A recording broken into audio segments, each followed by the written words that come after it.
Hello বন্ধুরা, তোমরা সবাই কেমন আছো? আশা করি ভালো আছো, সুস্থ আছো। তো আমিও ভালো আছি। মৌসুমি অফিসিয়াল চ্যানেলে তোমাদের সবাইকে জানাই স্বাগত।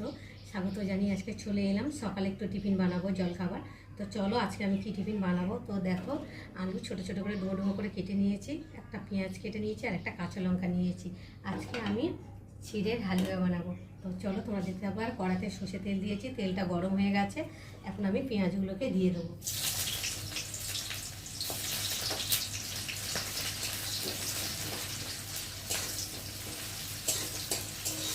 একটু তেল বেশি করে দিতে হবে, কেননা আলুটা তো তেলের মধ্যে ভাজা ভাজা হবে।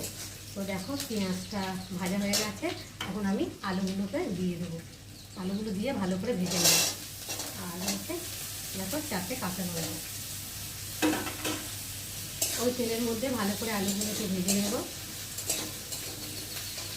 আর দেখো নিয়েছে 100 চিড়ে। তো অতটা মানে চিড়ে করবো না, অনেকটাই হয়ে যাবে। তো আমি আর মেয়ে খাবো, তার জন্য অল্প করে বানাবো। আর চিড়েটা এখন ধোবো না। আর চিড়েটা কী বলো তো, মোটা চিড়ে হলে ভালো হতো। আর দোকান থেকে গেছিলাম, দোকানে পাইনি, তো পাতলা জিরেটা নিয়েছি। মোটা জিরেটা করলে মোটা চিড়েটা দিয়ে করলে ভালো হয়, মানে ঘাটবে না। তো দেখো আমি এখন আলুগুলোকে ভাজা ভাজা হতে দেবো। আর এখন আমি দিয়ে দেবো নুন, দেবো হলুদ। তোমরা যদি মিষ্টি করে খেতে যাও তাহলে মিষ্টি করে খেতে পারো, কেউ ঝাল দিতে যাও তাহলে একটু হালকা মিষ্টি হালকা ঝাল দিয়েই বানাবো। তো আলুটা ভালো করে ভেজে নেব।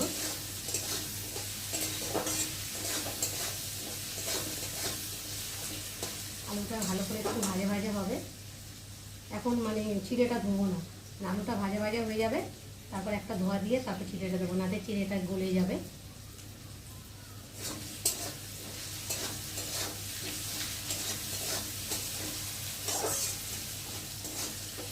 ওটাতে একটু সময় লাগবে ভাজা ভাজা হতে। ততক্ষণ একটু জল খেয়ে নিই, জল দিয়ে ভাজা হয়েছে।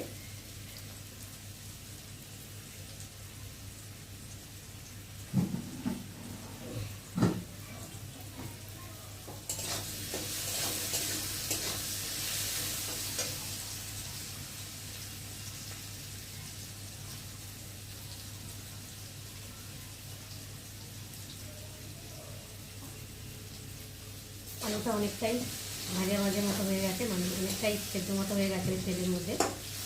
তো জল ফল কিছু দেবো না, তেলের মধ্যেই ভাজা হবে, যা হবার এই তেলের মধ্যেই হবে। তার জন্য তেলটা একটু বেশি লাগবে।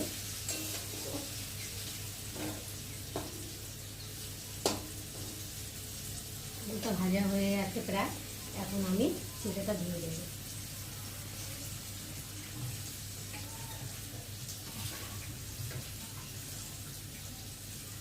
বেশি ভিজিও রাখবো না, কেননা নরম হয়ে যাবে। তো দেখো আমি একটা ধোয়া দিয়েছি হালকা করে।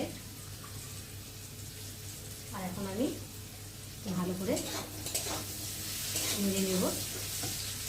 আলু ভাজা হয়ে গেছে, আর আমি একটু চিনি দেবো অল্প করে। চিনিটা দিয়ে দিলাম, দিয়ে একটু ভালো করে নেড়ে নেব।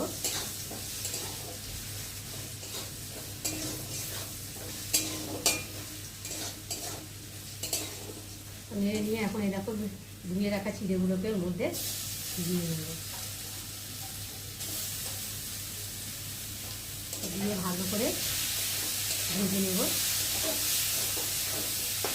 যতক্ষণ অবধি মানে ভাজা ভাজা মতো হবে ততক্ষণ আমি নাড়তেই থাকবো।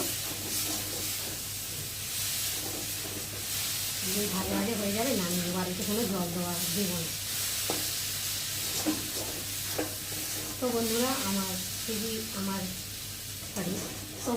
আমার চিড়ের হালুয়া কেমন লাগলো তোমরা কিন্তু অবশ্যই কমেন্ট করবে। আর ভালো লাগলে একটা লাইক কমেন্ট শেয়ার করে দিও।